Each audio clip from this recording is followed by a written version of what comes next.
A very good morning, team. It's Fabio, and welcome back to another daily market update. We're going to be diving into EURUSD, which has hit 1.13 as expected. The dollar index has hit 100, and we're going to be diving into the potential trades and market fundamental updates. Now, EURUSD, first of all, has pushed up higher, grabbing that overall trendline liquidity, which we've been talking about all week long. Obviously, we had the first high, the second high, and then everybody was looking to short the third high, but we understood that the green zone, that is where the overall liquidity lies. Now, we've tapped in towards that green zone, and there is now some potential for a pullback, because if we look here on the daily time frame, we can obviously see that the overall trend has still been very, very bullish. But if we look at the 4-hour time frame, even what has become very, very clear is that we got a break of structure into towards the downside here. Now, then we had a break of structure up. Then if we look here to the upside, once again we had another break of structure. Here again, a break of structure. And what do you expect after a break of structure? You expect a potential retracement to happen in towards where? In towards the overall order flow,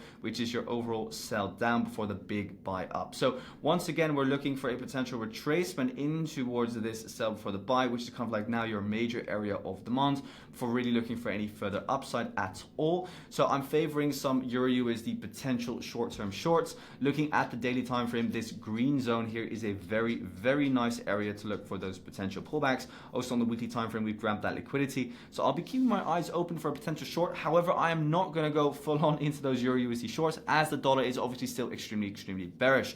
Now, the dollar index has hit 100, guys, as expected, and as I've actually been mentioning all time long, literally all time long. We can see that we've just missed out on the dotted line of 99,578, which I was looking to get hit, but it is still looking good for some more further downside.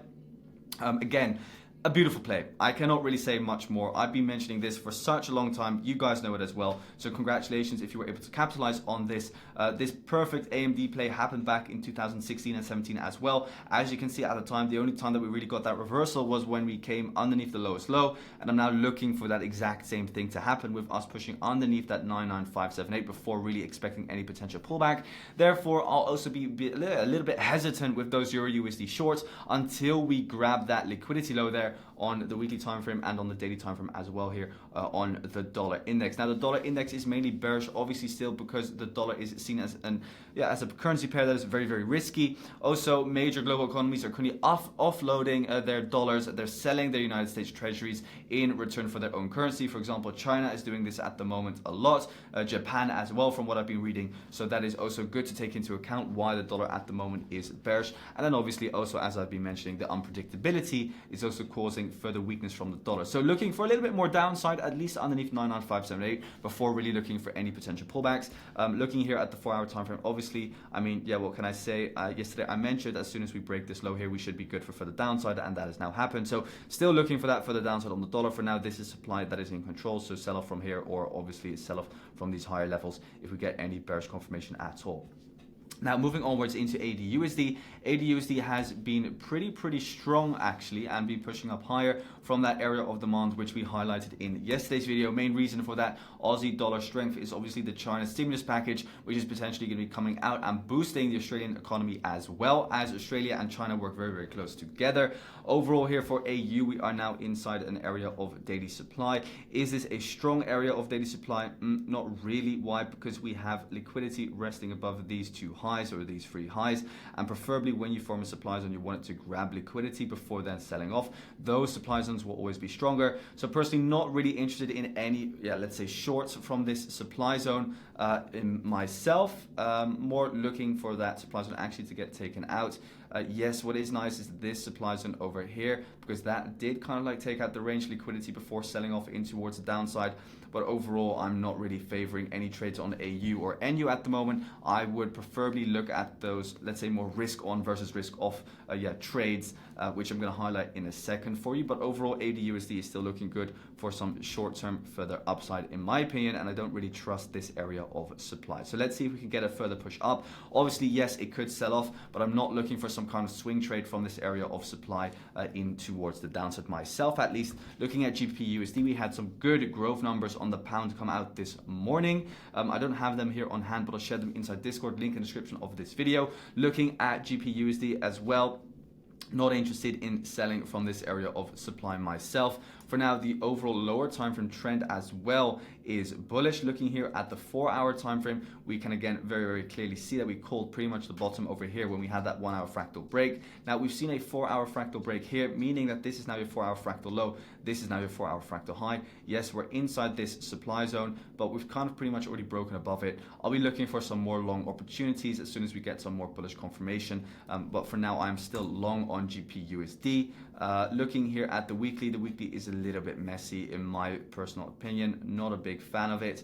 Looking at the daily time frame, we can also see that it's lagging a bit behind EURUSD. Like EURUSD has already come up to fill this high over here, so I still think there is some potential for GBPUSD to continue up higher as long as there is that dollar uncertainty.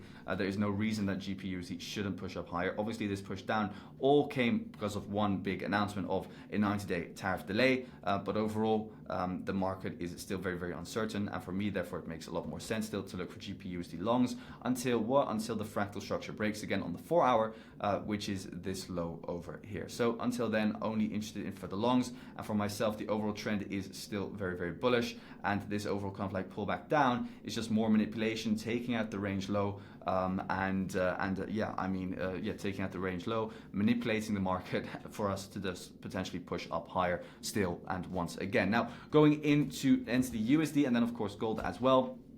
NZDUSD very similar to AUDUSD, where we have pretty much now filled the entire move back up from last week. So some nice price action on that regard. Overall, AU and NU are both at weekly and monthly levels of support. So I'm still looking for that further upside. It's just a very tough market, guys. I'm not going to lie. I was in NZDUSD longs, obviously, from here back in the days.